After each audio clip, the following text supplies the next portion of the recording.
Það voru komin í 7. lið. Samþykktu fullnaðar afgreiðslu samkvæmt 12. grein barnaverndarlaga. Það er bæjarfulltrúi Hulda Alma Eysteinsdóttir sem tekur til máls. Forseti, ágætu bæjarfulltrúar, hér er komin á dagskrá seinni umræða og afgreiðsla á samþykkt fullnaðar afgreiðslu mála hjá Barnaverndarþjónustu Eyjafjarðar. Samkvæmt 3. málsgrein 12. greina barnaverndarlaga númer 80/2002.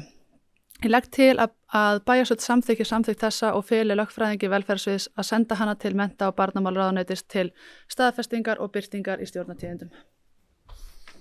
Þakkum bæjarfulltrúa Huldu Almu Eysteinsdóttur fyrir, orðið er laust. Enginn hvað sér hljóðs. Byrjum við til atkvæða. Framlega samþykktum fullnaðar afgreiðslu mála Barnaverndarþjónustu Eyjafjarðar og við ætlum að byrja upp til atkvæða, það er að segja þennan samning sem að samþykkir eftir hönd fór línuvilt þarna. Það er samþykkt með 11 atkvæðum.